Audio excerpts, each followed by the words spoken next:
নমস্কার বন্ধুরা, প্রত্যেকটি ছাত্রছাত্রী এবং সরকারি চাকরির পরীক্ষার জন্য অতি গুরুত্বপূর্ণ একটি অঙ্কের ক্লাস।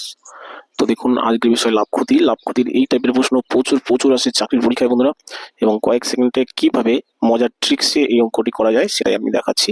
তো দেখুন বন্ধুরা, কথা না বাড়িয়ে শুরু করছি আজকের প্রথম প্রশ্ন।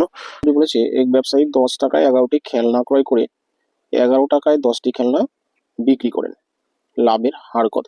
এটা দেখুন WBCS এর মেন পরীক্ষায় এসেছে 2021 সালে। তো এই টাইপের প্রশ্নের উত্তর আমরা কিভাবে করবো, দেখুন যে 10 টাকায় 11টি খেলনা ক্রয় করেছে, 10 টাকায় 11টি খেলনা ক্রয় করেছে।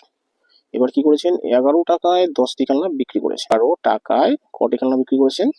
10টি বিক্রি করেছে, অর্থাৎ সংখ্যা দেখুন একই। এভাবে আমরা লিখে নিলাম। এবার এখানে একটা বাই চিহ্ন দিয়ে দিলাম একটু বোঝার সুবিধার জন্য। এবার কি করবো বন্ধুরা, এবার আমরা কোনাকুনি গুণ করবো। কত? 11 11 121 হলো।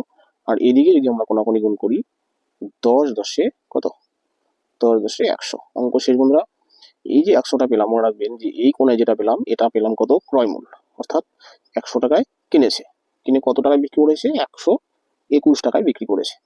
তাহলে কত টাকা লাভ হলো বন্ধুরা? লাভ কিন্তু হলো 21 টাকা। আর এটাই হচ্ছে উত্তর, এটাই হচ্ছে মজার ট্রিক্স হলো।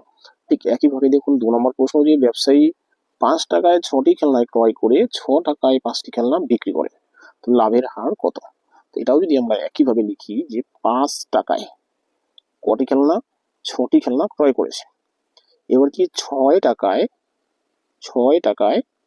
5টি খেলনা বিক্রি করেছে, বাই দিয়ে দিলাম, বাস। এবার জাস্ট আপনি কোনাগুনি গুণ করুন। তাহলে 5 5 এদিকে আসছে 25, আর 6 6 এখানে আসছে কত? 36 হলো, বাস।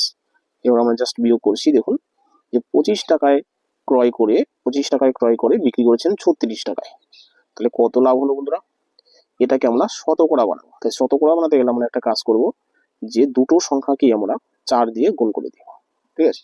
কারণ এই পাশে যে সংখ্যাটা সেটা ক্রয় মূল্য, তাহলে এটাকে 100 বানাতে গেলে 4 দিয়ে গুণ করতে হচ্ছে, তার জন্য আমি 4 দিয়ে দুটো সংখ্যাকেই গুণ করে দিব, ঠিক আছে?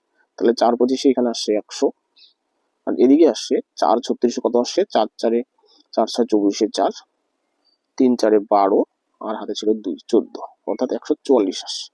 বাস, অঙ্ক শেষ বন্ধুরা। যে দেখুন যে 144 টাকায় বিক্রি করেছে আর কিনেছিলেন কত? 100 টাকায়।